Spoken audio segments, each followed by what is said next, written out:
할아버지 먹으면 안 돼요. 죽어요. 9살 고아 소년이 외치자 고추장이 담긴 항아리가 와르르 엎어졌고 그 안에 붉은 고추장은 폭죽처럼 사방으로 쏟아졌습니다. 수천억이 달린 고추밭 행사장이 한순간에 얼어붙게 되었죠. 식품업계의 대부 유성푸드 한경수 회장의 하얀 명품 수트는 순식간에 붉은 고추장으로 범벅이 되었습니다. 지금 이게 뭐 하는 짓이야? 회장은 얼굴이 붉게 달아올랐고 지켜보던 마을 사람들은 마을 생계가 달린 사업을 망쳤다며 손가락질을 했습니다. 그런데 그때 땅바닥에 쏟아진 고추장을 쪼아 먹던 닭 한 마리가 그대로 힘없이 쓰러져 움직이지 않았습니다. 도대체 이 고추장에는 어떤 비밀이 숨겨져 있었던 걸까요? 그리고 이 고아 소년과 재벌 회장 사이에 무슨 일이 벌어진 걸까요? 이야기 시작 전 구독과 좋아요를 눌러주세요. 여러분의 가족과 주변 사람 모두에게 건강과 행복한 일만 가득하기를 진심으로 바라겠습니다. 9월의 햇살이 청산 고추마을 언덕배기를 붉게 물들이고 있었습니다. 고추밭 사이사이로 매콤한 바람이 불어왔고 마을 어귀에는 유기농 명품 고추장 사업 출범이라는 현수막이 펄럭이고 있었죠. 오늘 이 자리에서 세계 최초 유기농 고추장의 탄생을 선포합니다. 단상 위에 선 한경수 회장의 목소리가 마이크를 타고 고추밭 전체로 퍼져나갔습니다. 이른이 넘은 나이에도 허리 하나 굽히지 않은 자세, 은빛 머리카락 아래 날카로운 눈매는 수십 년간 재계를 호령해온 거인의 위엄을 고스란히 담고 있었죠. 수천만 원짜리 하얀 명품 수트가 가을 햇살 아래 눈부시게 빛났고 카메라 플래시가 쉴 새 없이 터졌습니다. 한경수의 손에는 금빛 숟가락이 들려 있었습니다. 숟가락 끝에 윤기 흐르는 고추장을 탐스럽게 듬뿍 떠올렸고 기자들의 시선이 일제히 그 붉은 덩어리에 쏠렸죠.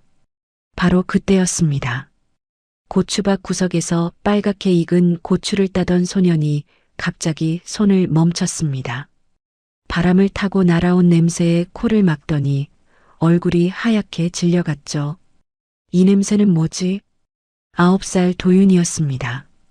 부모 없이 마을 어르신들 손에서 자란 고아 소년으로 농사일을 도우며 하루하루를 살아가고 있었죠.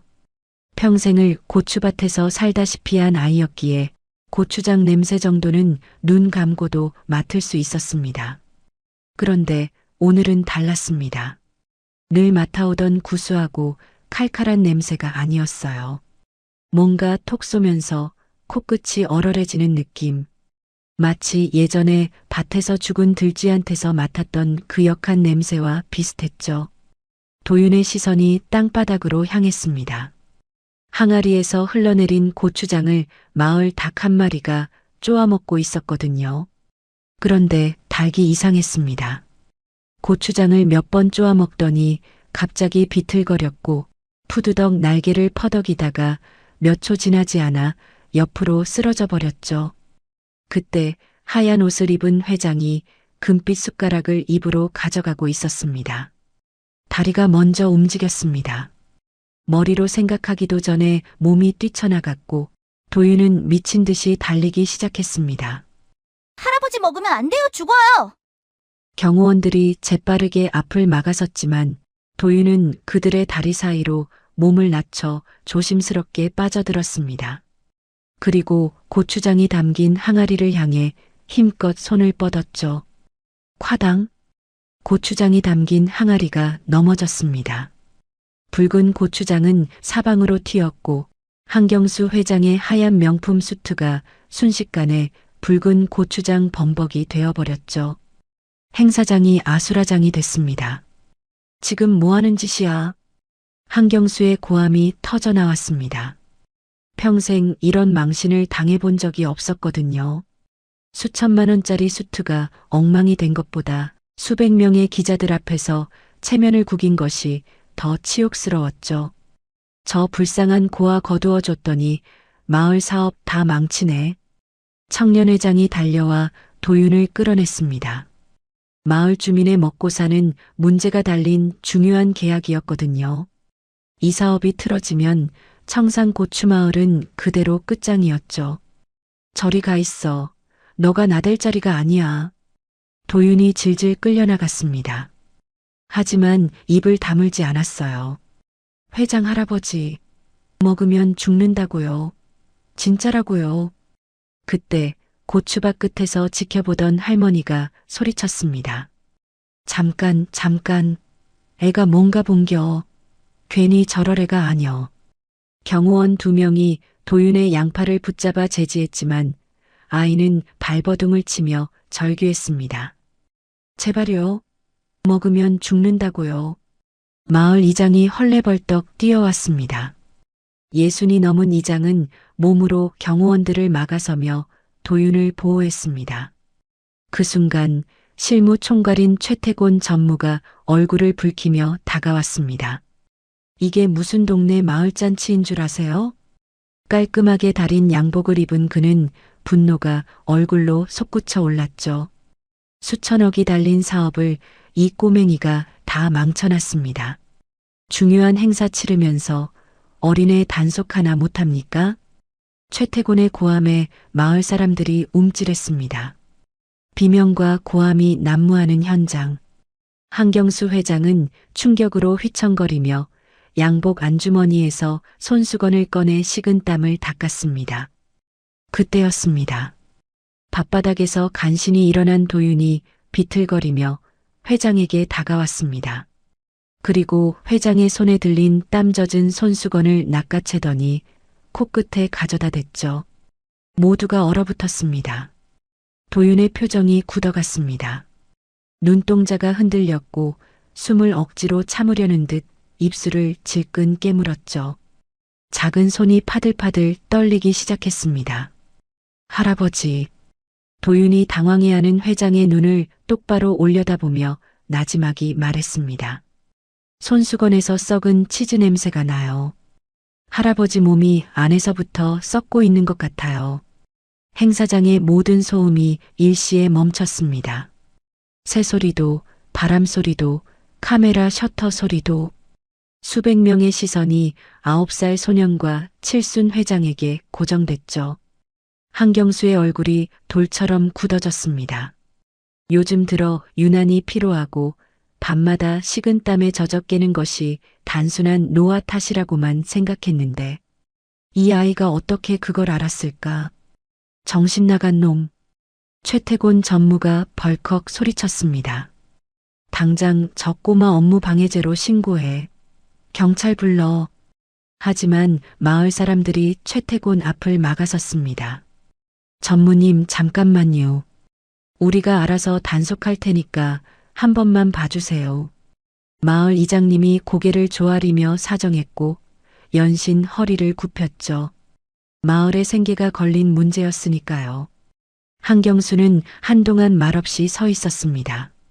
그러다 돌아서며 짧게 내뱉었죠. 행사 취소. 단 2마디였습니다. 기자들 사이에서 술렁임이 퍼졌고 최태곤의 얼굴이 시뻘겋게 달아올랐습니다. 회장님, 됐어. 한경수가 손을 저었습니다. 경호원들이 황급히 움직였고 검은색 승용차가 미끄러지듯 다가왔죠. 차 문이 닫혔습니다. 뒷좌석에 앉은 한경수는 거칠게 숨을 몰아쉬었습니다. 고추장이 범벅된 소매를 바라보며 인상을 찌푸렸죠. 평생 이런 굴욕은 처음이었습니다. 그런데 이상했습니다. 문득 아까 행사장에서 봤던 장면이 머릿속을 스쳤습니다. 항아리에서 떨어진 고추장을 먹고 힘없이 쓰러진 닭 한 마리의 모습. 우연의 일치일까요? 아니면 정말로 무언가 잘못된 걸까요? 비서. 예, 회장님. 아까 그 엎질러진 고추장. 샘플 채취해서 품질안전센터로 보내. 아무도 모르게 아주 조용히. 비서가 고개를 끄덕였고 한경수는 다시 창밖을 바라봤습니다. 3시간 뒤 유성푸드 품질안전센터와 협력시험기관에서 긴급 보고서가 도착했습니다. 한 줄짜리 결론이었죠. 사람이 먹어서는 안 되는 성분 검출. 한경수의 손에서 보고서가 떨어졌습니다. 다음 날 추가 검사 결과가 나왔습니다. 그것은 신경을 망가뜨리는 특수 농약이었고 일반 농가에서는 절대 구할 수 없는 종류였죠.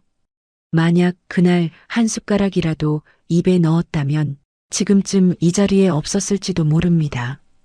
한경수는 소파에 털썩 주저앉았습니다. 다리에 힘이 풀렸고 등줄기를 타고 식은 땀이 주르륵 흘러내렸죠. 그 순박한 농민들이 이런 독을 어디서 구했겠어. 이건 분명히 배후가 있는 거야. 한경수의 입술이 파르르 떨렸습니다. 누군가 자신을 죽이려 했다는 사실이 이제야 뼈저리게 와닿았거든요. 배후를 찾아 누가 이 짓을 했는지 반드시 밝혀내. 비서에게 지시를 내렸습니다. 그날 밤 한경수는 잠을 이루지 못했습니다. 천장을 멍하니 바라보다가 문득 아이의 얼굴이 떠올랐죠. 9살짜리 고아 소년. 온 마을의 손가락질을 받으면서도 자신의 목숨을 구해준 아이. 손수건에서 썩은 치즈 냄새가 나요. 그 말이 머릿속을 떠나지 않았습니다. 한경수는 확인하고 싶었습니다. 그 아이가 단순히 자신의 안색을 보고 몸이 안 좋다고 추측한 건지 아니면 정말로 안 좋은 냄새를 맡은 건지. 만약 그 아이가 진짜 능력이 있다면, 정말로 냄새만으로 무언가를 알아낼 수 있다면, 하루하루 달라지는 몸 상태를 그 아이는 읽어낼까? 자신도 모르는 몸의 이상을 찾아낼 수 있을까? 도윤이라고 했던가? 창밖으로 달이 떠올랐습니다. 9월의 밤 공기가 차갑게 얼굴을 스쳤고 한경수는 결심했죠. 손수건을 모아놨다가 그 아이를 직접 만나보기로요. 며칠 뒤 한경수의 검은색 고급 승용차가 다시 청산고추마을로 향했습니다. 차창 밖으로 펼쳐지는 황금빛 들녘과 붉게 익은 고추밭이 스쳐 지나갔고 한경수는 품속에 넣어둔 지퍼백 3개를 만지작거렸죠. 서로 다른 날에 사용한 손수건 3장, 같은 세탁세제, 같은 소재로 변수를 최대한 줄였습니다. 마을 어귀에 차가 멈추자 이장이 허둥지둥 달려왔습니다. 아이고 회장님, 웬일이신가요? 하지만 이장의 눈빛에는 환영보다 경계가 먼저 서려 있었죠. 혹시나 그날 사건 때문에 도윤이를 혼내러 온 건 아닌가 싶었거든요. 이장님, 그날 그 아이가 저를 살렸습니다. 그 고추장을 먹었다면 전 죽었을 것입니다. 한경수가 담담하게 말했습니다. 이장의 눈이 휘둥그레졌죠. 고추장에서 사람이 먹어선 안 되는 성분이 나왔어요. 그 아이가 나를 살린 겁니다. 이장의 얼굴이 하얗게 질렸습니다. 성분이라뇨? 우리 마을 고추장에서요? 목소리가 사시나무 떨듯 흔들렸죠. 청산고추마을의 명예가, 마을 사람들의 생계가 한순간에 무너지는 것만 같았거든요. 이장님, 오해 마세요. 마을 탓이 아닙니다. 한경수가 손을 저으며 말했습니다. 일반 농가에서는 절대 구할 수 없는 특수 농약이었어요. 누군가 일부러 넣은 겁니다. 마을 분들은 아무 잘못 없어요. 그제야 이장의 얼굴에 안도와 감격이 동시에 번졌습니다. 그리고 도윤이가 지내는 곳으로 안내했죠. 마을 회관 옆 작은 창고를 개조한 방이었습니다. 문을 열자 낡은 이불과 작은 책상이 눈에 들어왔고 벽에는 도윤이 밥 당번 순서라고 적힌 종이가 붙어 있었죠. 월요일 김순자 할머니, 화요일 박말순 할머니, 수요일 이장댁. 빼곡하게 적힌 이름들이 한경수의 가슴을 먹먹하게 만들었습니다. 방 한 구석에는 아직 식지 않은 찐 옥수수가 놓여 있었고 옆에는 도윤아 식기 전에 먹어라라고 삐뚤삐뚤 적힌 쪽지가 있었죠. 이 아이는 혼자가 아니었구나. 온 마을의 사랑을 먹고 자란 거였구나. 그래서 그토록 결사적으로 낯선 할아버지를 지키려 했던 거구나. 한경수의 목이 맸습니다. 회장 할아버지, 도윤이가 방문 앞에 서서 놀란 눈으로 올려다보고 있었죠. 손에는 고추 바구니가 들려 있었고 햇볕에 그을린 얼굴에는 경계심이 가득했습니다. 겁먹지 않아도 돼. 혼내러 온 거 아니야. 한경수가 천천히 무릎을 굽혀 아이와 눈높이를 맞췄습니다. 그날 너가 아니었으면 할아버지 큰일 날 뻔했어. 고마워. 도윤의 표정이 풀렸습니다. 긴장했던 어깨가 스르르 내려갔고 입꼬리는 뿌듯한 듯 살짝 올라갔죠. 그때 회장 비서에게 눈짓을 하자 비서가 차에서 커다란 쇼핑백을 들고 왔습니다. 백화점 로고가 선명한 봉투 안에는 최신형 운동화와 로봇 장난감 그리고 알록달록한 과자 세트가 가득 들어 있었죠. 이거 다 너 거야. 그날 할아버지 살려줬으니까. 도윤의 눈이 휘둥그레졌습니다. 태어나서 이런 선물을 받아본 적이 없었거든요. 손을 내밀었다가 움츠리기를 몇 번, 어색하게 고개를 숙여 인사했죠. 감사합니다. 한경수가 방 한쪽에 털썩 앉으며 손짓했습니다. 여기 앉아봐. 할아버지 부탁 하나 들어줄 수 있겠니?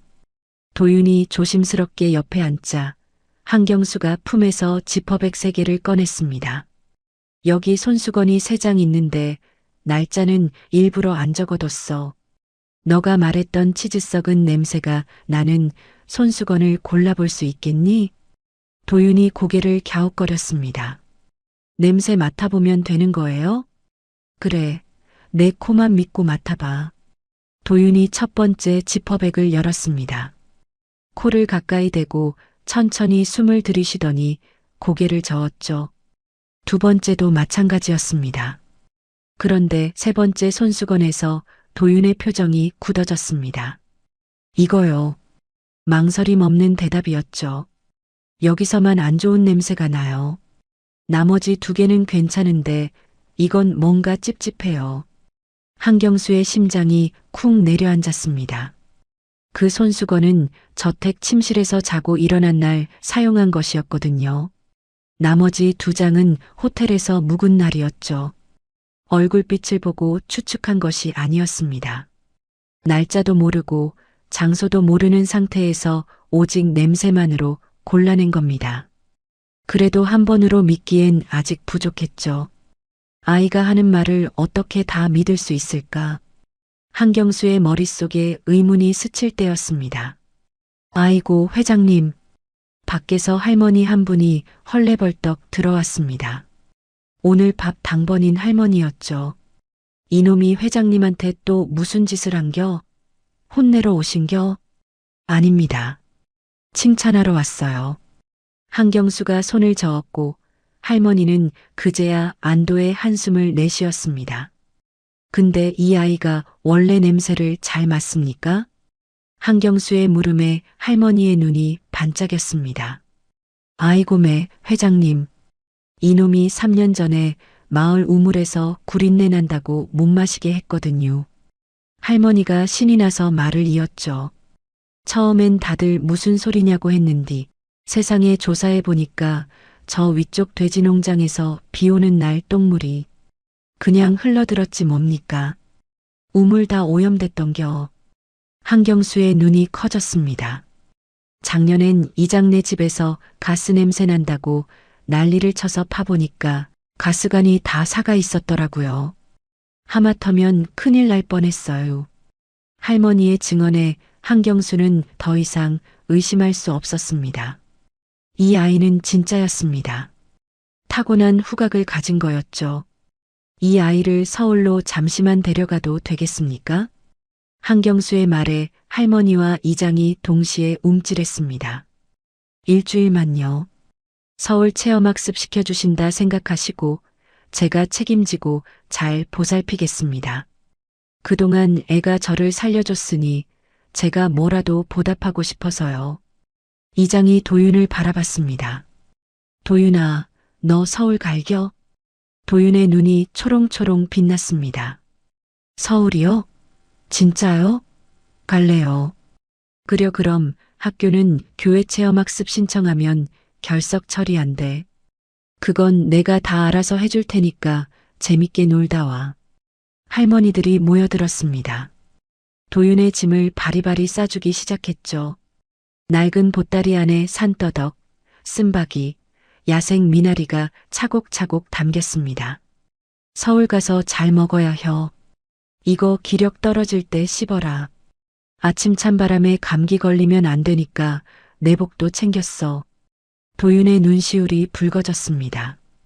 할머니들의 투박한 손길이 어깨를 토닥이고 등을 쓸어내렸죠. 검은색 승용차가 마을을 빠져나갈 때 도윤은 뒷창문에 얼굴을 붙이고 손을 흔들었습니다. 점점 작아지는 고추밭과 할머니들의 모습이 눈에서 멀어져 갔죠. 서너 시간 뒤 서울 한복판. 한경수의 저택 앞에 차가 멈췄습니다. 와! 도윤이 입을 떡 벌렸습니다. 높다란 담장 너머로 보이는 저택은 마치 동화책에 나오는 성 같았거든요. 철문이 열리고 차가 안으로 들어섰습니다. 잘 다듬어진 정원과 분수대, 그리고 하얀 대리석 계단이 눈앞에 펼쳐졌죠. 그런데 현관문이 열리는 순간 도윤의 표정이 굳어졌습니다. 코를 막았습니다. 왜 그러니? 할아버지, 여기 냄새가 이상해요. 도윤이 천천히 복도를 따라 걸었습니다. 한 걸음 한 걸음 옮길 때마다 미간이 점점 찌푸려졌고 복도 끝에 다다르자 걸음을 멈췄죠. 침실 문 앞이었습니다. 여기가 제일 심해요. 한경수가 문을 열었습니다. 넓은 침실 안에는 고급스러운 청자빛 벽지가 사방을 덮고 있었고 은은한 광택이 조명 아래 반짝이고 있었죠. 도윤이 벽에 다가갔습니다. 코를 벽지에 바짝 대더니 몇 번 킁킁거렸죠. 그리고 돌아서며 말했습니다. 할아버지, 이 벽지가 할아버지를 잡아먹고 있어요. 한경수의 등줄기로 식은땀이 흘러내렸습니다. 다음 날, 한경수의 지시로 벽지와 카펫을 긴급 정밀 검사했습니다. 결과는 충격적이었죠. 벽지 자체는 문제가 없었습니다. 하지만 청자빛 광택을 내는 코팅제와 접착제에서 휘발성 독성 물질이 과다 검출됐습니다. 장기간 노출되면 신경계와 장기에 손상을 줄 수 있는 성분이었죠. 한경수는 소파에 털썩 주저앉았습니다. 고추장에 이어 벽지까지 누군가 자신을 죽이려 하고 있었습니다. 그것도 아주 천천히 아무도 모르게. 이 벽지 누가 시공했어? 확인해 보겠습니다, 회장님. 비서가 황급히 나갔고 한경수는 멍하니 청자빛 벽을 바라봤습니다. 수십 년간 이 방에서 잠을 잤습니다. 매일 밤 이 독을 들이마시며 살아온 거였죠. 등잔 밑이 어둡다더니 자신의 집, 자신의 침실이 독방이었다니. 한경수는 즉시 침실을 봉쇄하고 별채로 거처를 옮겼습니다. 며칠 뒤 전문업체가 들어와 벽지 철거와 환기 시스템 교체 공사를 시작했죠. 그날 밤, 도윤은 저택 한쪽에 마련된 객실에서 처음으로 푹신한 침대에 누워봤습니다. 천장이 너무 높아서 어지러웠고 이불이 너무 부드러워서 오히려 낯설었죠. 하지만 마을 할머니들이 싸준 보따리를 베개 옆에 두니 그제야 마음이 놓였습니다. 익숙한 흙 냄새와 풀 냄새가 코끝을 간지렸거든요. 서울 체험학습 첫째 날이 저물어가고 있었습니다. 한편 같은 시각 유성푸드 본사 전무실, 최태고는 보고를 받고 있었습니다. 그 시골 꼬마가 회장님 댁에서 지내고 있다고? 예, 전무님. 체험학습 명목으로 일주일간 머문다고 합니다. 최태곤의 눈이 가늘어졌습니다. 손가락으로 책상을 톡톡 두드리며 입꼬리를 실룩거렸죠. 벽지 공사도 시작됐다던데요. 최태곤의 손가락이 멈췄습니다. 알 수 없는 표정이 얼굴을 스쳤고 잠시 창밖을 바라보더니 중얼거렸죠. 시골 꼬맹이 하나가 온 집안을 휘젓고 다니는군. 최태곤의 이마에 핏줄이 붉어졌습니다. 주먹을 꽉 쥐자 손등이 하얗게 질렸고 으득득하는 소리가 조용한 사무실에 울렸죠. 됐어, 나가봐. 비서가 나가자 최태곤은 의자 등받이에 깊숙이 몸을 묻었습니다. 천천히 눈을 감았다 뜨며 입꼬리는 서서히 올라갔죠. 서두를 거 없어. 어차피 일주일이면 다시 돌아가니까. 그 전에 회장 곁에서 떼어놓을 방법을 찾으면 되는 거야. 최태곤의 눈빛이 차갑게 가라앉았습니다. 청산고추마을의 밤은 고요했지만 서울의 어느 사무실에서는 누군가의 머릿속에 치밀한 계획이 자라나고 있었습니다. 그리고 아무것도 모르는 9살 소녀는 낯선 침대 위에서 청산고추마을 꿈을 꾸고 있었죠. 서울 체험학습 둘째 날 아침이 밝았습니다. 도윤은 난생 처음 보는 화려한 식탁 앞에 앉았습니다. 하얀 식탁보 위로 갖가지 음식들이 펼쳐져 있었죠. 탱글탱글한 소시지, 기름기 자르르 흐르는 소불고기, 알록달록한 과일 샐러드까지. 가사도우미가 흐뭇한 표정으로 말했습니다. 도윤아, 초딩이 좋아하는 거 골라서 준비했어. 많이 먹어. 그런데 도윤의 표정이 묘했습니다. 코를 살짝 찡그리더니 슬쩍 손으로 코를 막았죠. 인공 첨가물 냄새가 코끝을 찔렀거든요. 마을에서 먹던 음식과는 전혀 다른 냄새였습니다. 도윤은 밥 몇 숟가락과 김치만 겨우 먹고 수저를 내려놓았습니다. 도우미의 얼굴에 민망함이 스쳤죠. 입에 안 맞니? 아니요. 너무 맛있어서 다 먹고 싶은데 잠자리가 바뀌니까 배에 가스가 찼나 봐요. 남은 음식은 버리지 마시고 냉장고에 넣어두시면 제가 다 먹을게요. 도윤이 얼른 자리에서 일어나 방으로 갔습니다. 그리고 잠시 뒤 낡은 보따리를 들고 돌아왔죠. 마을 할머니들이 싸준 그 보따리였습니다. 도윤이 보따리를 풀자 흙 묻은 산더덕과 쌉싸름한 쓴바귀, 야생 미나리가 쏟아져 나왔습니다. 투박한 신문지에 쌓여 있었고 군데군데 흙이 묻어 있었죠. 한경수의 눈이 휘둥그레졌습니다. 이게 뭐냐? 마을 할머니들이 챙겨주신 거예요. 기력 떨어지면 씹으래요. 그때 식탁 한쪽에 앉아있던 윤정래의 눈이 커졌습니다.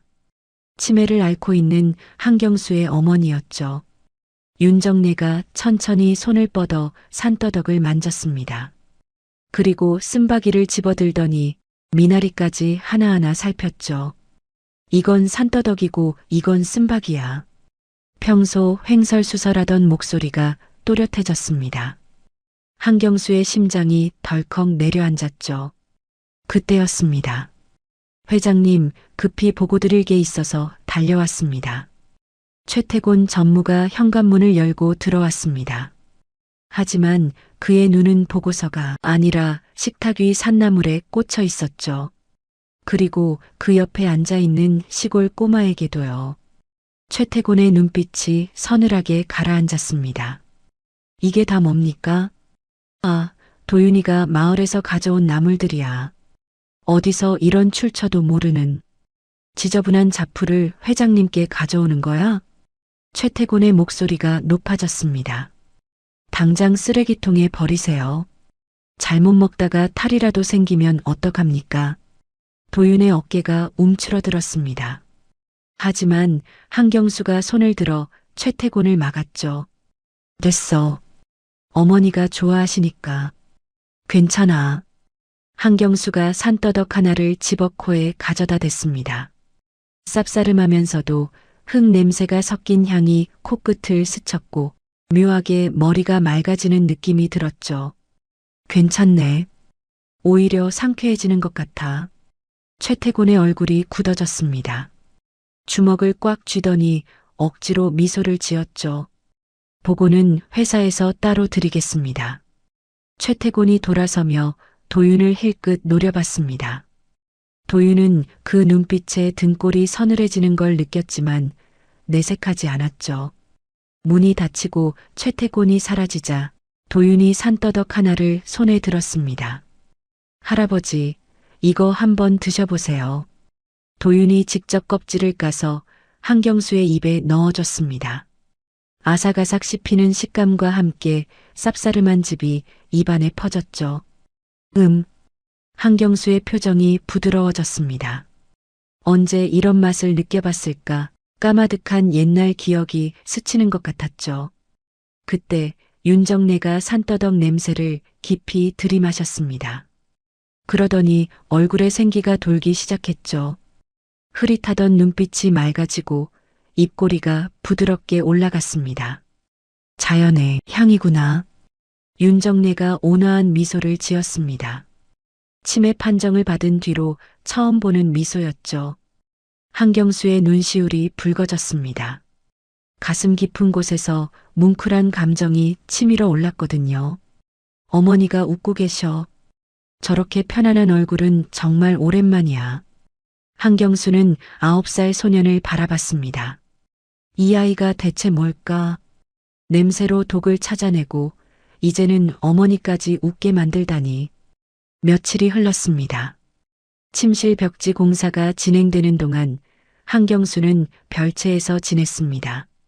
도윤이 챙겨준 산나물과 야생 미나리를 매일 먹었고 전문 업체가 환기 시스템과 필터를 전부 교체했죠.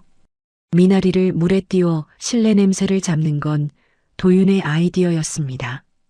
마을에서 할머니들이 하던 방식이라고 했죠. 변화는 서서히 찾아왔습니다. 밤잠이 깊어졌습니다. 새벽마다 식은땀에 젖어 깨던 일이 줄었고 아침에 눈을 뜰 때 머리가 개운해졌죠. 메스꺼움과 두통도 부쩍 덜해졌습니다.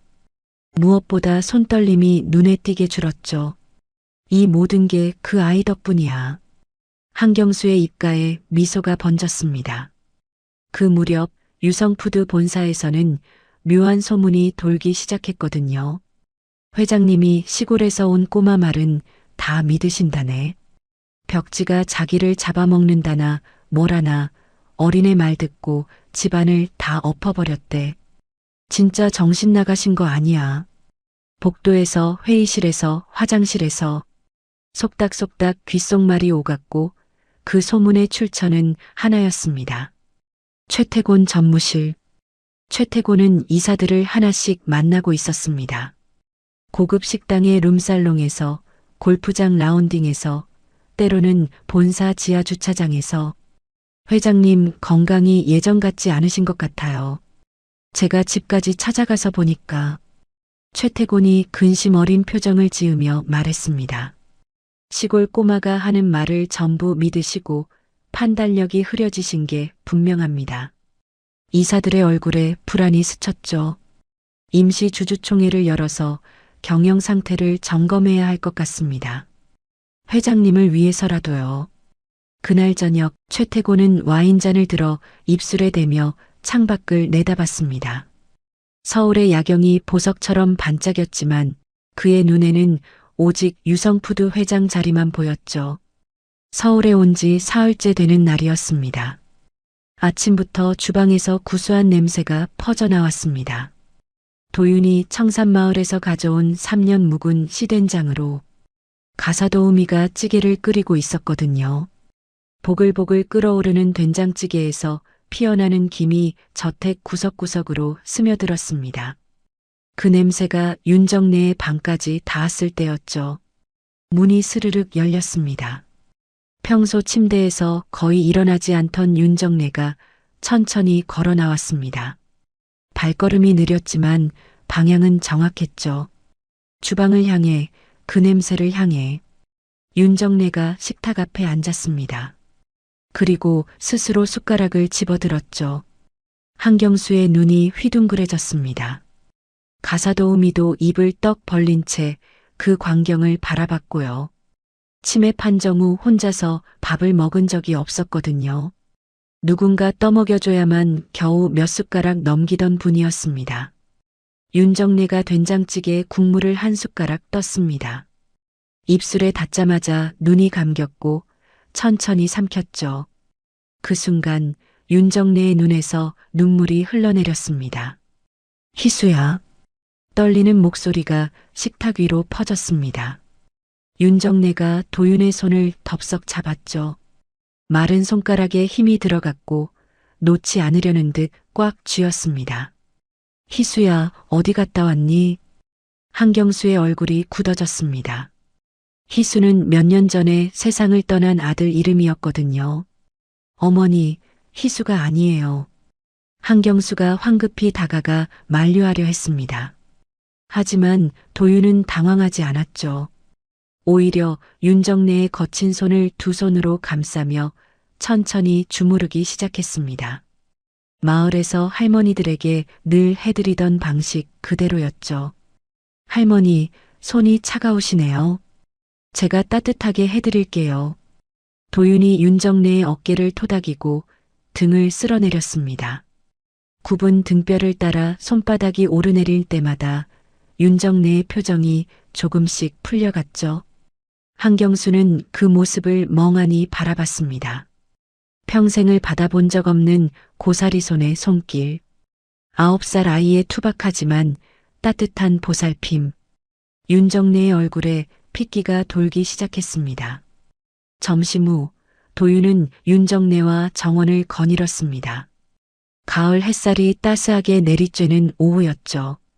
잘 다듬어진 정원 한쪽에 작은 풀이 돋아나 있었는데 도윤이 그 앞에 쪼그려 앉았습니다. 할머니, 이거 아세요? 윤정래가 고개를 갸웃거렸죠. 이건 질경이에요. 사람들이 밟고 지나가도 안 죽어요. 오히려 더 질겨지거든요. 도윤이 풀잎을 살짝 쓰다듬으며 말했습니다. 마을 할머니들이 그러셨어요. 질경이처럼 살아야 한다고. 밟혀도 무시당해도 묵묵히 버티면 언젠간 꽃이 핀다고요. 윤정래가 도윤을 바라봤습니다. 흐릿한 눈빛 속에 잠깐 맑은 빛이 스쳤죠. 그 뒤로 윤정래가 횡설수설 옛날 이야기를 늘어놓았습니다. 시집 오던 날 얼마나 무서웠는지, 처사이 나올 때 얼마나 아팠는지, 남편이 떠난 날 얼마나 외로웠는지. 앞뒤가 맞지 않는 이야기들이 끊임없이 이어졌죠. 하지만 도윤은 한 번도 끊지 않았습니다. 끝까지 고개를 끄덕이며 들어줬죠. 평소 아무도 귀 기울여주지 않던 이야기들이었거든요. 다들 치매라서 그래 하며 넘겨버렸으니까요.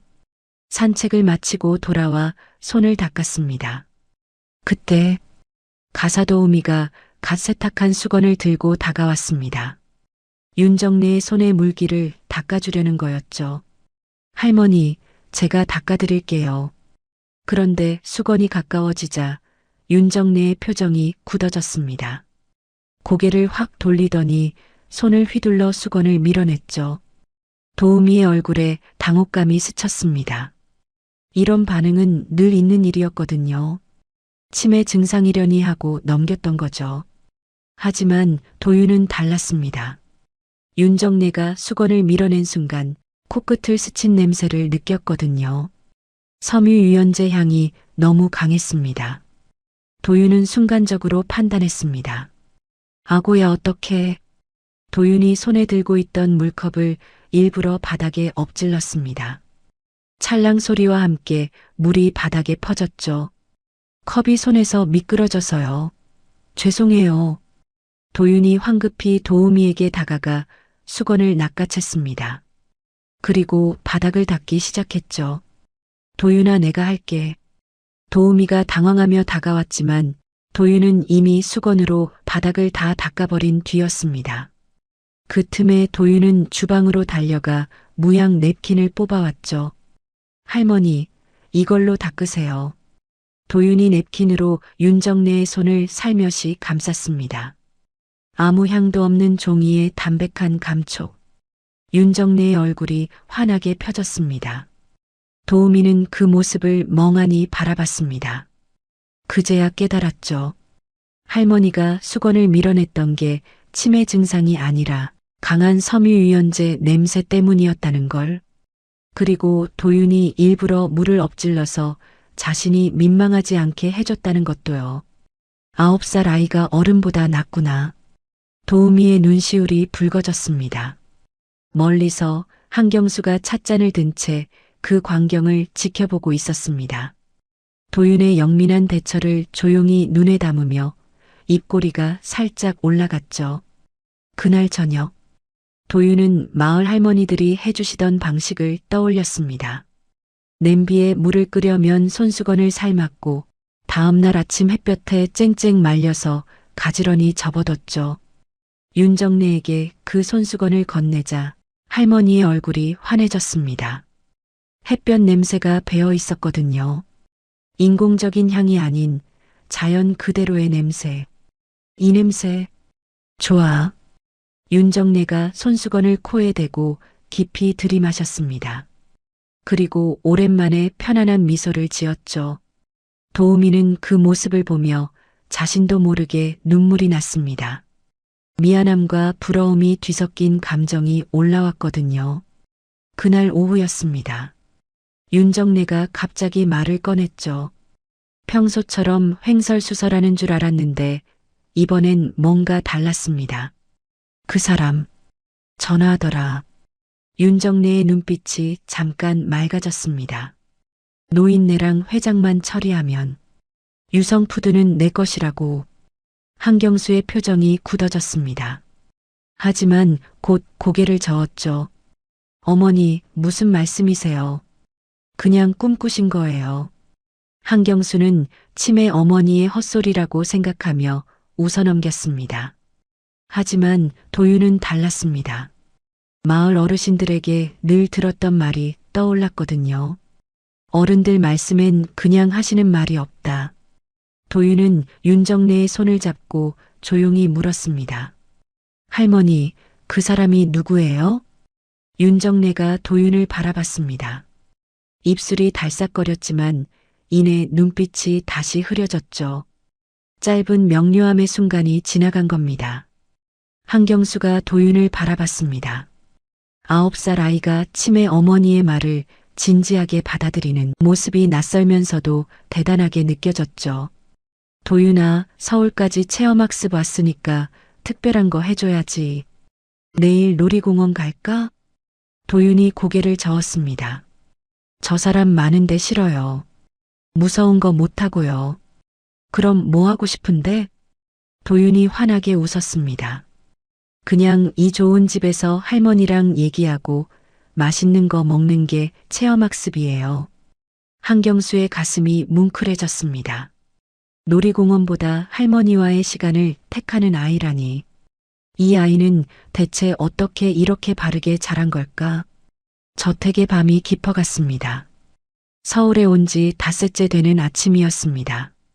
한경수는 회장실에서 비서가 가져온 보고서를 읽고 있었습니다.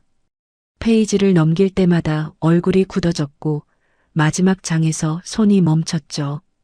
고추장에서 검출된 신경동 농약.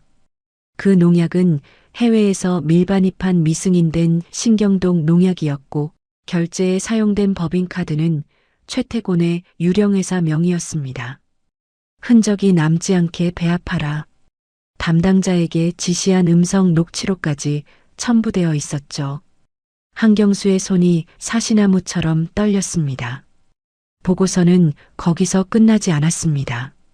침실 벽지 인테리어 업체, 공사비의 30%를 리베이트로 돌려받은 비밀 계좌 내역, 저가의 중금속 자재를 고가 명품으로 둔갑시킨 허위 시험 성적서와 이면 계약서, 고추장이 한 번에 끝내는 칼이었다면 벽지는 몇 년을 걸쳐 천천히 망가뜨리는 독이었던 겁니다. 한경수의 이가 으득득 소리를 내며 갈렸습니다. 최태곤, 그자의 목적은 처음부터 나를 제거하는 것이었어. 행사장에서는 고추장으로, 집에서는 벽지로. 살아남아도 끝내 무너지게 만들어 놓은 거야. 머릿속에 지난 며칠이 스쳐 지나갔습니다. 도윤이 고추장을 엎은 사건, 치매 어머니가 했던 이상한 말, 노인네랑 회장만 처리하면 유성푸드는 내 것이라고. 그리고 그 말을 진지하게 들어주던 도윤의 모습까지 모든 퍼즐이 맞춰졌습니다. 그때 비서가 다시 들어왔습니다. 회장님, 오늘 급하게 해외 출장 일정이 잡혔습니다. 현지에서 꼭 참석하셔야 하는 미팅이라고 합니다. 꼭 내가 가야 하는 자리야? 예, 회장님 직접 참석이 필수라고 합니다. 한경수는 고개를 끄덕였습니다. 지금 당장 최태곤을 잡으러 가고 싶었지만 증거를 더 모아야 했거든요. 같은 시각, 저택. 최태곤은 가사도우미를 불러 밀실에서 대화를 나누고 있었습니다. 테이블 위에는 두툼한 봉투가 놓여 있었죠. 간단해요. 이 질문만 할머니한테 반복하면 돼요. 최태곤이 종이 한 장을 내밀었습니다. 저 시골 소년이 회장님 방에서 금거북이 훔쳐가는 걸 봤죠? 도우미의 얼굴이 굳어졌습니다. 할머니는 치매가 심하시잖아요. 같은 질문을 반복하면 결국 그렇다고 대답하실 거예요. 최태곤이 봉투를 도우미 쪽으로 밀었습니다. 카메라 앞에서 할머니 증언만 받아내면 됩니다. 그리고 이건 당신 앞으로. 도우미가 봉투를 집어들었습니다. 안에는 지폐 다발이 빽빽하게 들어 있었죠. 그리고 하나 더. 회장님 방에 있는 금거북이를 진짜로 그 꼬마 가방에 넣어두세요. 증거가 필요하니까. 도우미의 손이 떨렸습니다. 하지만 결국 제안을 받아들었죠. 오후가 되자 저택에 경찰이 들이닥쳤습니다. 여성 청소년계 아동 전담 경찰관이었습니다. 도윤은 영문도 모른 채 거실로 불려나왔죠. 너가 도윤이니? 경찰관이 물었고 도윤이 고개를 끄덕였습니다. 회장님 방에서 금거북이를 가져갔다는 신고가 들어왔어. 혹시 아는 거 있니? 도윤의 눈이 휘둥그레졌습니다. 저는 그런 짓 안 했어요. 할머니께서 직접 봤다고 증언하셨는데 도윤의 얼굴이 하얗게 질렸습니다. 할머니가 그런 말을 하셨다고? 그때 최태곤이 보안팀을 이끌고 들어왔습니다. 도둑놈이 집안을 활보하고 다니면 안 되지 않습니까? 철저하게 조사해 주세요. 경찰관이 난감한 표정을 지었습니다. 보호자 동행 원칙을 지키려 했지만 최태곤이 현장을 험악하게 만들었거든요. 저 안 훔쳤어요. 진짜예요. 도윤이 울먹이며 말했습니다. 그때 가사도우미가 도윤의 가방을 들고 나타났습니다. 여기 있는 것 같은데요. 도우미가 가방을 열자 금거북이가 떨어져 나왔습니다. 반짝이는 금빛이 거실 조명 아래서 번쩍였죠. 도윤의 눈에서 눈물이 흘러내렸습니다. 저 정말 안 넣었어요. 모르는 거예요. 경찰관이 한숨을 쉬며 물었습니다. 보호자는 어디 계시니? 이장 할아버지인데 청산고추마을에 계세요. 경찰관이 연락처를 받아 전화를 걸었고 도윤은 경찰차에 타야 했습니다. 차 문이 닫히는 순간 도윤은 뒤를 돌아봤습니다. 저택 현관에 서 있는 최태곤의 얼굴이 보였죠. 비릿한 미소를 띠며 도윤을 바라보고 있었습니다. 드디어 눈에 거슬리던 꼬마가 처리됐네. 최태곤은 속으로 쾌재를 불렀습니다. 이제 이사회 날만 기다리면 됐죠. 한편 공항. 한경수는 탑승구 앞에서 전화를 받았습니다. 뭐? 도윤이가 경찰서에? 비서의 보고에 한경수의 얼굴이 시뻘겋게 달아올랐습니다. 출장 취소해. 내가 직접 나서겠어. 한경수는 탑승권을 찢어버리고 공항을 빠져나왔습니다. 차에 오르자마자 비서에게 지시했죠. 최태곤 관련 자료 전부 경찰에 넘겨. 그리고 도윤이 데리고 와. 비서는 경찰서로 가기 전 먼저 저택으로 향했습니다. 가사도우미를 만나기 위해서였죠. 도윤이가 당신을 뭐라고 불렀는지 혹시 아세요? 비서가 조용히 물었습니다. 도우미의 눈이 흔들렸죠. 착하고 예쁜 아줌마. 그 아이가 늘 그렇게 불렀대요. 도우미의 눈에 눈물이 고였습니다. 아이를 상대로 범죄를 조작한 건 무거운 형벌을 받습니다. 하지만 지금 진실을 말하면 회장님 측에서 선처를 요청하는 탄원서를 쓰겠다고 하셨어요. 도우미가 고개를 떨궜습니다. 도윤이 물을 일부러 엎질러서 자신이 민망하지 않게 해줬던 일이 떠올랐거든요. 햇볕에 말린 손수건을 건네며 환하게 웃던 얼굴도요. 제가 다 말씀드릴게요. 도우미는 비서와 함께 경찰서로 갔습니다. 그리고 눈물을 흘리며 모든 걸 자백했죠. 최태곤 전무가 시키는 대로 가방에 물건을 넣었어요. 할머니한테 같은 질문을 반복해서 거짓 증언을 유도했고요. 돈을 받았습니다. 도우미의 자백과 최태곤의 비리 자료가 접수되자 도윤은 즉시 혐의를 벗었습니다.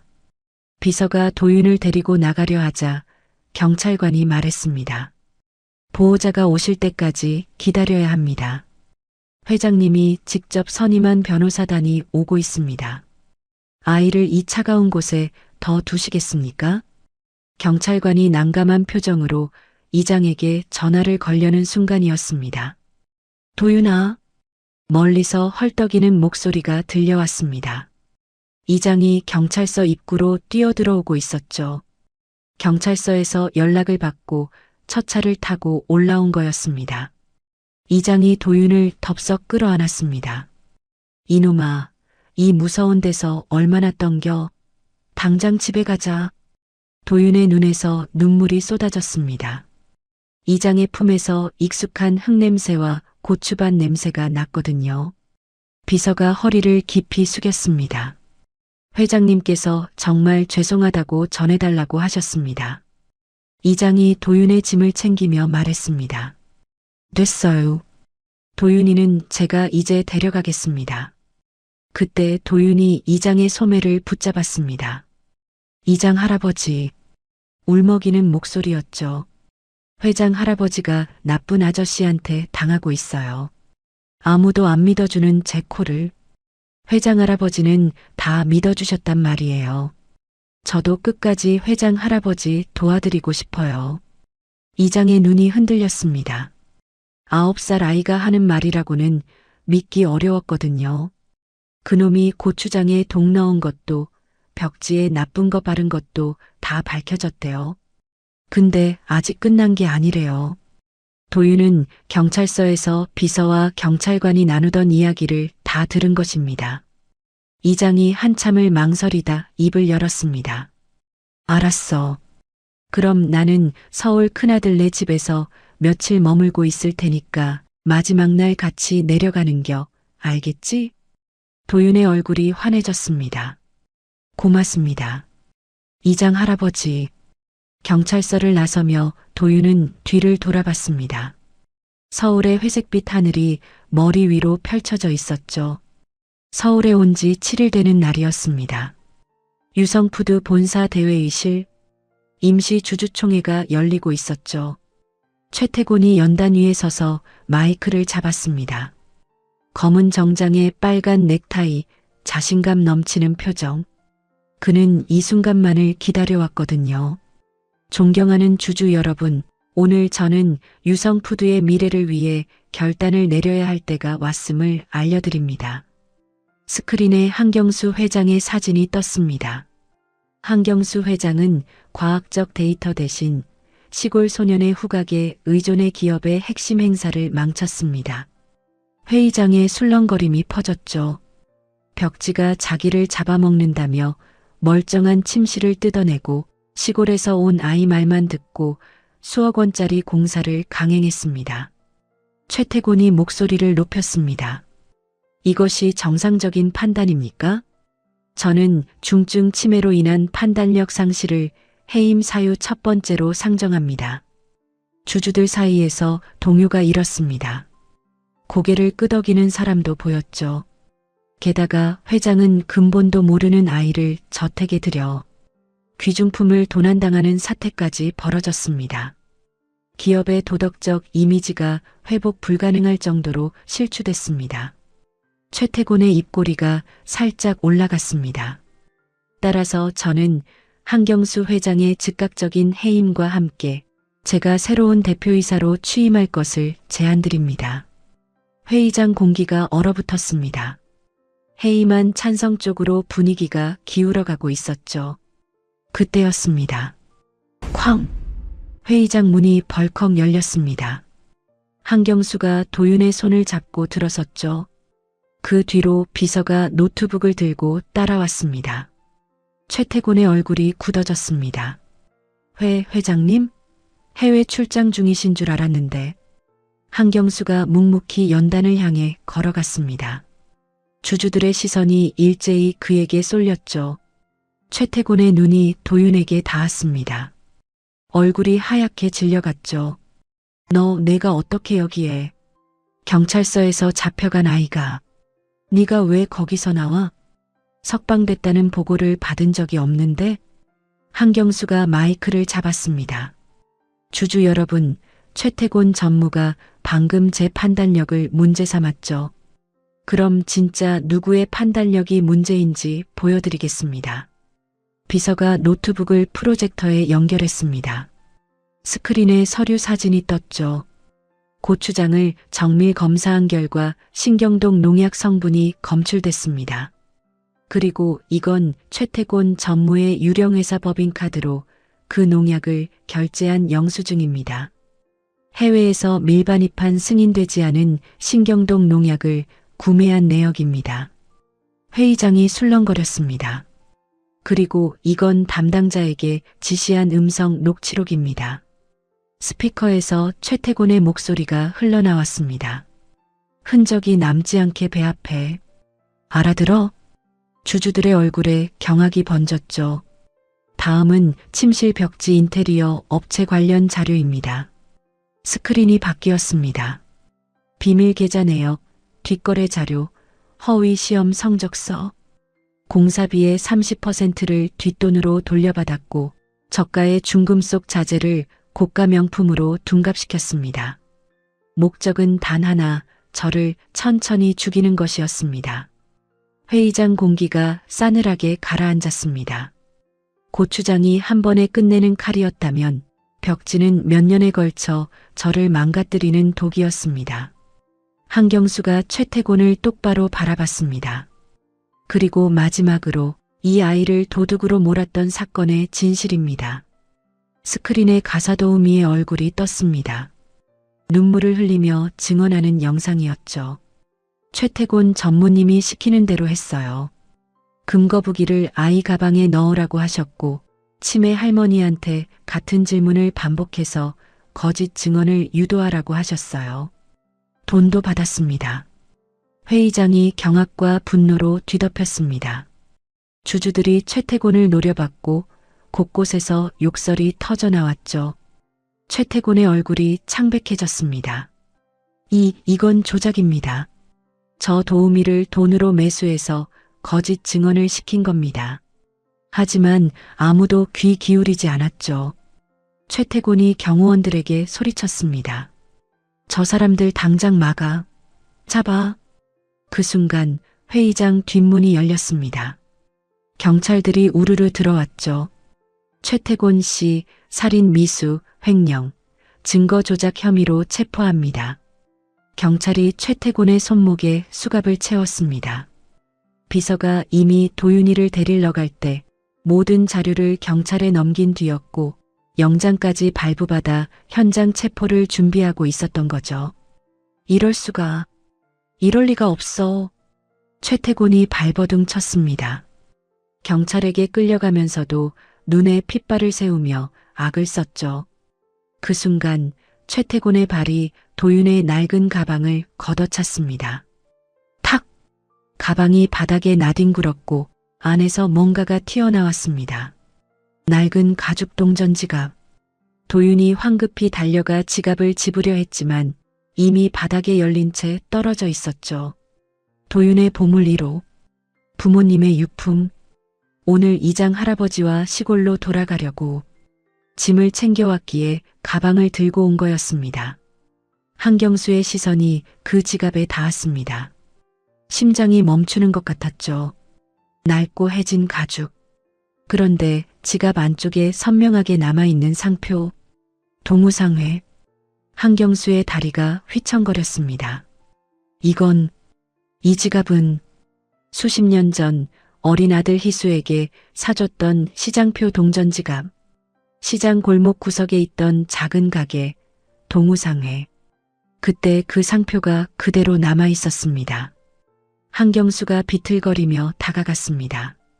무릎을 꿇고 지갑을 집어들었죠. 그리고 지갑 안에서 낡은 사진 한 장이 미끄러져 나왔습니다.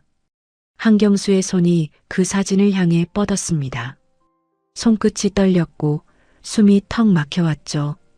사진 속에는 청산마을 고추밭에서 환하게 웃고 있는 세 사람이 있었습니다. 한경수의 눈앞이 하얘졌습니다. 한경수의 손이 바닥에 떨어진 사진을 향해 뻗었습니다. 손끝이 후들후들 떨렸고 심장이 터질 것만 같았죠. 사진을 집어드는 순간 숨이 턱 막혔습니다. 사진 속에는 청산마을 고추밭에서 환하게 웃고 있는 세 사람이 담겨 있었습니다. 젊은 남자가 한 손으로 아내의 어깨를 감싸고 다른 한 손으로는 갓난아기를 안고 있었죠. 빨간 고추가 주렁주렁 달린 밭을 배경으로 세 사람 모두 눈이 초승달처럼 휘어질 만큼 행복해 보였습니다. 한경수의 눈에서 눈물이 쏟아졌습니다. 희수야. 사진을 뒤집자 뒷면에는 빛바랜 글씨가 보였습니다. 사랑하는 아내와 아들 도윤과 함께 우리 행복하자. 한경수의 무릎이 꺾였습니다.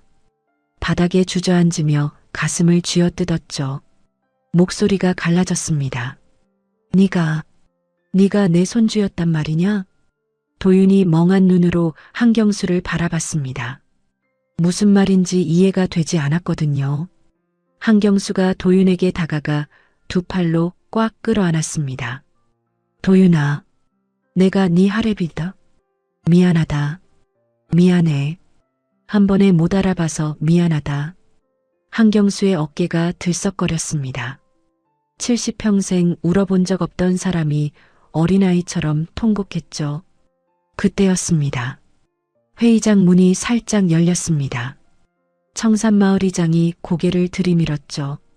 도윤을 데리고 시골로 돌아가려고 대기실에서 기다리고 있었는데 안에서 들려오는 처절한 울음소리에 참을 수가 없었던 겁니다. 비서가 이장을 안으로 들여보내줬습니다. 이장의 눈이 한경수의 손에 들린 지갑과 사진에 닿았습니다. 그리고 도윤을 끌어안고 우는 한경수의 모습을 봤죠. 그 지갑을 회장님이 왜 들고 계신 거예요? 이장의 목소리가 떨렸습니다. 한경수가 이장을 바라봤습니다. 눈이 벌겋게 충혈되어 있었죠. 이장님, 이 아이가 제 손주였습니다. 이장의 얼굴이 굳어졌습니다. 그리고 천천히 고개를 끄덕였죠. 어쩐지 많이 닮았다 싶더니만 그래서 닮았던 거요. 이장이 무거운 입을 열었습니다. 5년 전 여름이었어요. 갑자기 소나기가 쏟아지는 날이었죠. 한경수의 눈빛이 흔들렸습니다.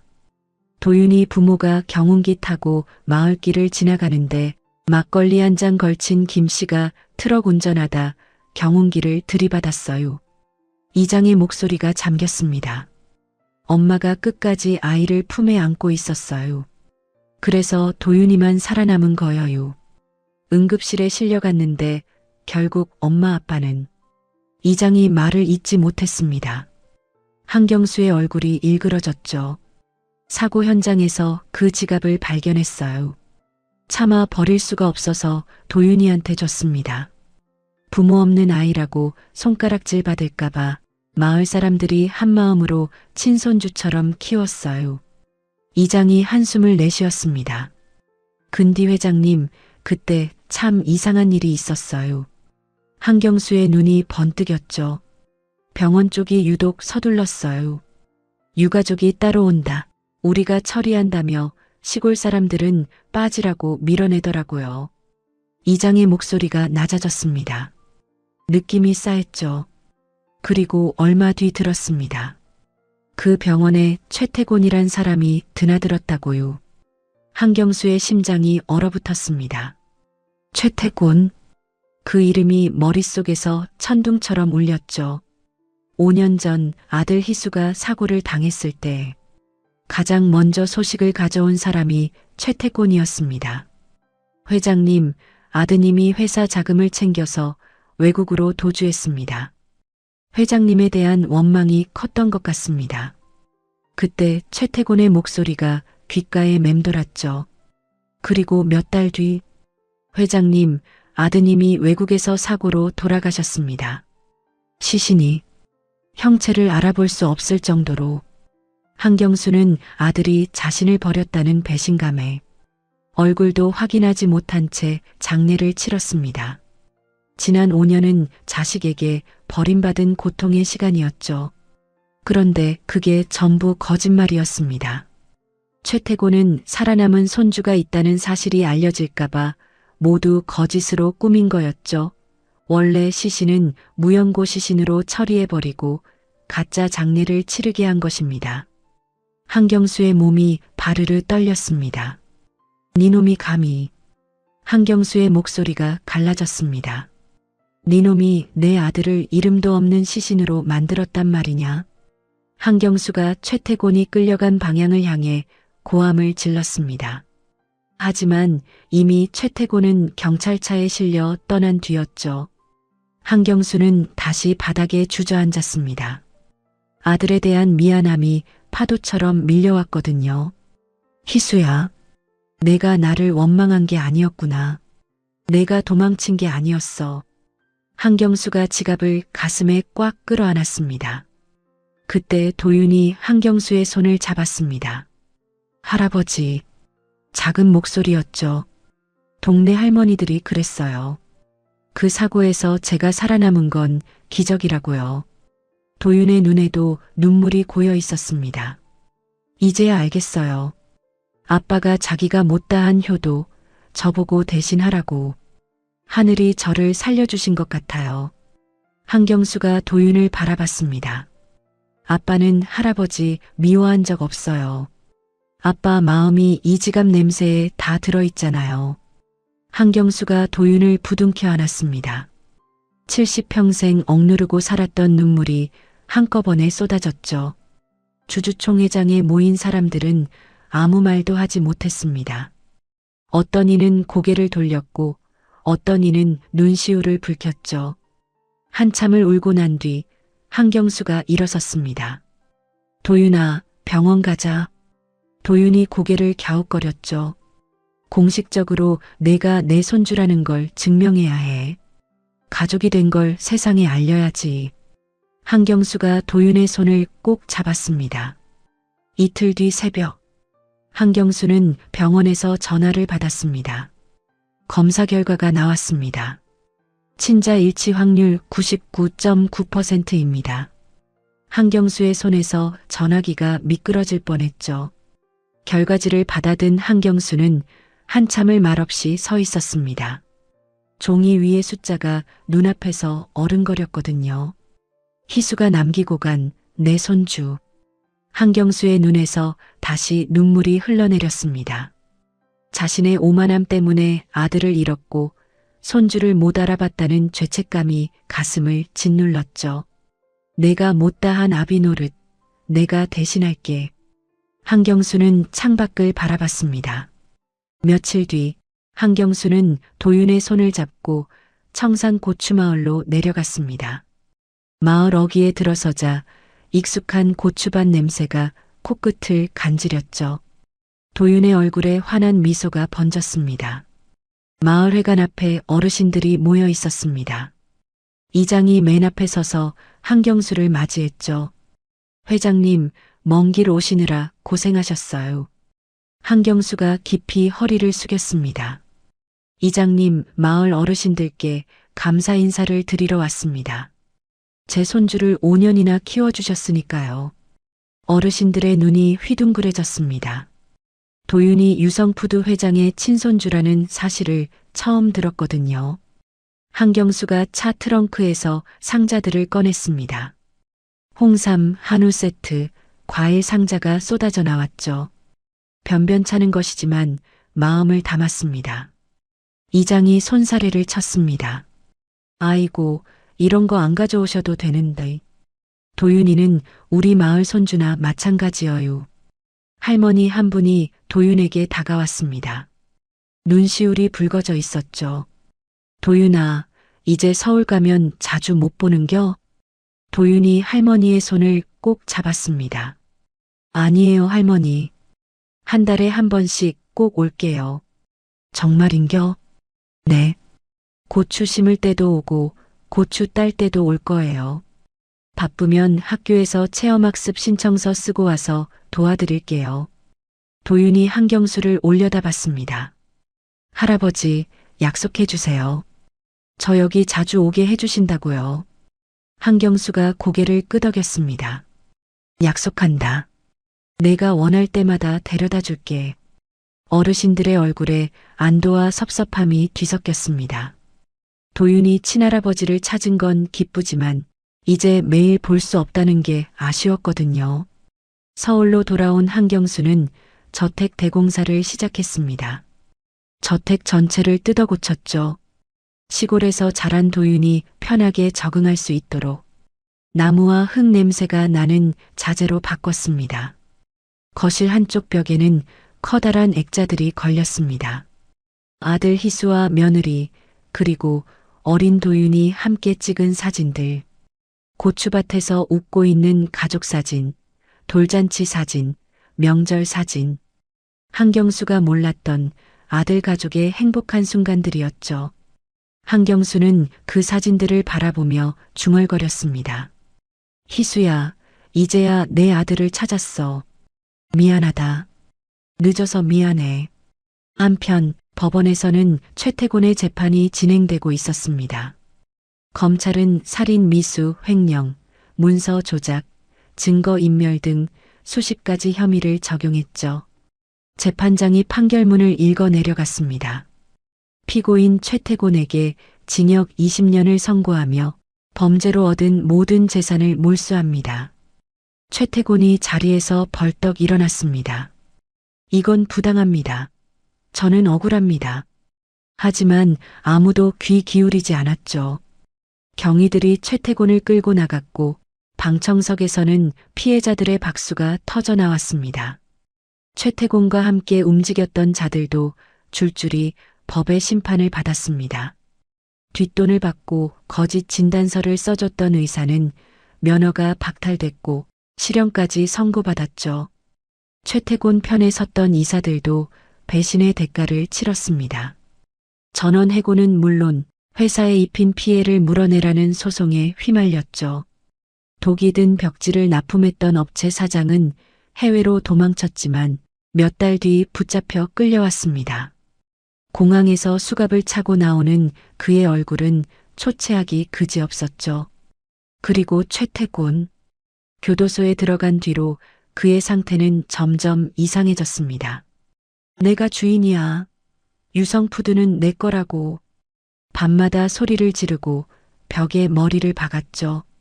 한경수는 유성푸드 본사에서 기자회견을 열었습니다. 저는 오늘 유성푸드의 새로운 출발을 선언합니다. 카메라 플래시가 터졌죠. 최태곤 전무가 망쳐놓았던 유기농 고추장 사업을 전면 재검토하겠습니다.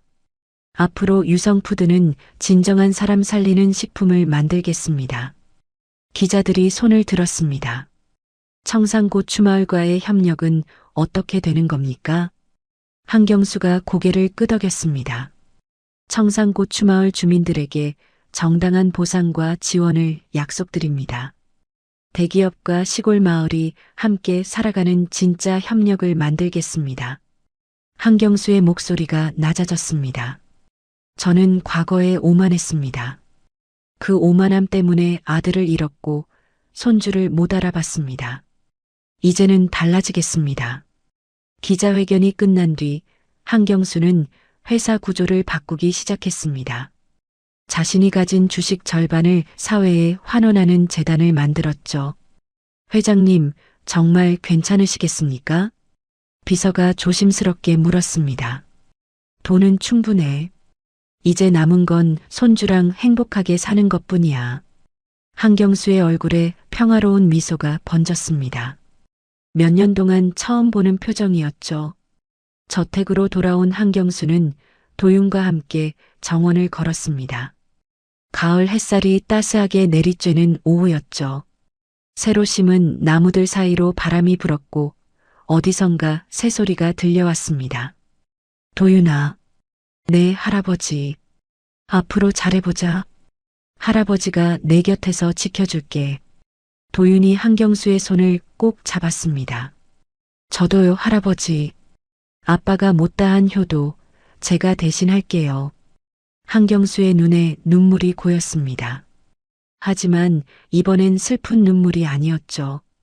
희수야, 내가 남긴 아이가 이렇게 의젓하게 자랐어. 잘 키울게. 약속할게. 1년 뒤 가을. 유성푸드 본사 대강당에 사람들이 가득 모였습니다. 무대 위에는 커다란 현수막이 걸려 있었죠. 유성푸드 정식 후계자 환영식. 한경수가 마이크를 잡았습니다. 오늘 저는 제 친손주 김도윤을 유성푸드의 정식 후계자로 선언합니다. 박수가 터져 나왔습니다. 도윤이 무대 위로 올라왔죠. 1년 전 꼬질꼬질했던 모습은 온데간데 없었습니다. 할아버지가 손수 골라준 새 옷과 새 신발을 신은 도윤은 당당한 모습이었죠.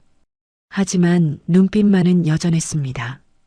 청산마을에서 자랄 때처럼 맑고 따뜻한 눈. 도윤이 마이크 앞에 섰습니다. 저를 키워주신 청산마을 할머니, 할아버지들께 감사드립니다. 그리고 저를 찾아주신 할아버지께도요. 도윤이 한경수를 바라봤습니다. 아빠가 못다한 효도 제가 꼭 할게요. 한경수의 눈에 눈물이 고였습니다. 그리고 도윤은 새 학교로 전학을 와 새로운 초등학교 생활을 했습니다. 서울의 초등학교였죠.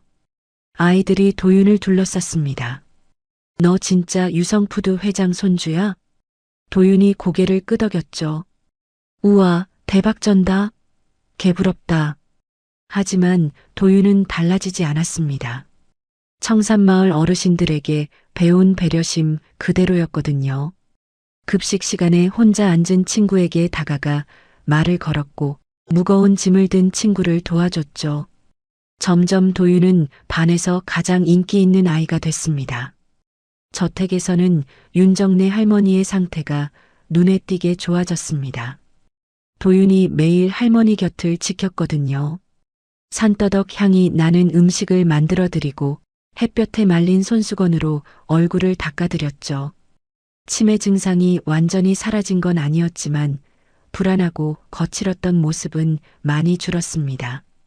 가끔씩 맑은 정신이 돌아오는 순간도 늘어났죠. 어느 화창한 오후 윤정네가 도윤의 손을 잡고 정원을 걸었습니다. 도윤아, 오늘 날씨가 참 좋구나. 네, 할머니. 바람도 시원해요. 윤정네가 멈춰서서 도윤을 바라봤습니다. 고맙다, 아가야. 내 덕분에 할미가 행복해. 도윤의 눈에 눈물이 고였죠. 한편 청산고추마을에서는 큰 잔치가 벌어지고 있었습니다. 마을 입구에 커다란 현수막이 걸렸거든요. 농식품부 상생 우수 사례 표창 축하. 유성푸드와 청산마을의 협력이 대기업과 시골 마을의 모범 사례로 뽑힌 거였습니다. 이장이 마을 사람들 앞에서 인사했습니다. 다 도윤이 덕분이요. 그 아이가 아니었으면 이런 날이 올 수 있었겠어요? 마을 할머니들이 고개를 끄덕였죠. 맞아. 우리 도윤이가 최고요. 마을은 도윤이네 고추마을이라는 새 이름을 얻었습니다. 전국에서 아니 전 세계에서 관광객들이 찾아왔죠. 고추 따기 체험, 고추장 만들기 체험. 마을 사람들은 바빠졌지만 얼굴에는 웃음이 가득했습니다.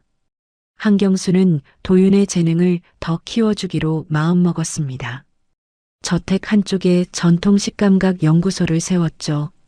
도윤의 후각과 미각이 기계가 잡아내지 못하는 자연의 기준이라는 걸 깨달았거든요. 전 세계 최고의 향료 전문가와 전통 음식 명인들이 도윤의 선생님이 됐습니다. 도윤은 학교 공부를 하면서도 자신의 재능을 갈고 닦았죠. 한경수가 도윤에게 말했습니다. 도윤아, 할아버지가 한 가지만 약속받을게. 뭔데요, 할아버지? 이 감각은 돈 버는 데 쓰는 게 아니야. 사람 살리는 데만 써야 해. 도윤이 고개를 끄덕였습니다. 알겠어요. 약속할게요. 도윤이는 유성푸드의 핵심인 고추장과 된장의 최종 맛을 확인하는 최종 승인자가 되었습니다. 도윤이 통과라고 말해야만 제품이 세상에 나갈 수 있었습니다. 한경수는 도윤의 이름으로 청산장학재단도 세웠습니다. 도윤처럼 재능은 있지만 형편이 어려운 아이들이 공부를 계속할 수 있게 돕는 재단이었죠. 첫 장학생 선발식에서 도윤이 장학증서를 건넸습니다. 힘내세요. 저도 어려웠지만 주변 분들 덕분에 여기까지 왔어요.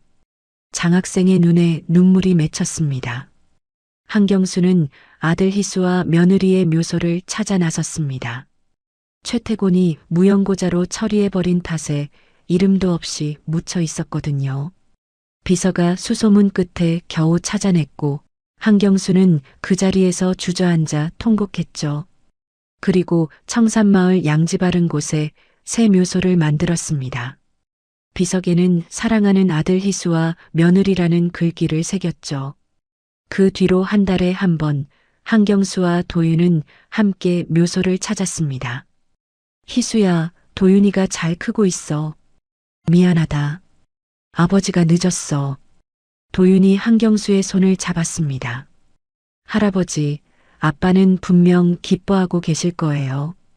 바람이 불어왔습니다. 마치 희수가 대답하는 것처럼 따스한 바람이었죠. 도윤은 할아버지가 선물해준 황금 동전 지갑을 가슴에 품었습니다. 그 안에는 부모님의 사진, 그리고 할머니, 할아버지와 함께 찍은 새 사진이 나란히 들어 있었죠. 낡은 가죽 지갑은 추억 상자에 고이 보관됐습니다. 아빠가 남겨준 보물이니까요. 해가 서쪽으로 기울었습니다. 청산고추마을의 고추밭이 붉게 물들었죠. 빨간 고추들이 노을빛을 받아 반짝였습니다. 한경수와 도윤이 고추밭 사이길을 나란히 걸었습니다. 할아버지, 응? 저 행복해요. 한경수가 도윤의 손을 꼭 잡았습니다. 할아버지도 행복해. 내가 와줘서. 두 사람의 그림자가 붉은 노을 속으로 길게 늘어졌습니다. 5년간의 어둠을 뚫고 마침내 찾아온 행복. 9살 소년의 맑은 감각이 만들어낸 기적. 이것은 끝이 아니라 새로운 시작이었습니다. 오늘 이야기를 끝까지 함께 해주셔서 감사합니다. 이 이야기를 마무리하고 나니 갑자기 허기가 지네요. 사람은 밥심으로 산다는 어르신들의 말씀이 떠오릅니다. 오늘은 초록색 풋고추와 고추장이 올라간 건강한 도윤이표 밥상 어떠신가요? 혹시 다른 건강한 밥상이 생각나셨다면 댓글로 함께 해주세요. 궁금해집니다. 그리고 오늘 이야기를 들으시면서 미흡한 점이 있었다면 알려주세요. 다음 영상을 만들 때 꼭 반영해서 더 발전된 이야기로 찾아뵙겠습니다. 오늘도 건강하시고 사랑하는 사람들과 따뜻한 하루 보내시길 바랍니다. 마지막으로 구독과 좋아요, 알림 설정까지 부탁드립니다. 사연 채널 인생영가였습니다. 진심으로 감사드립니다.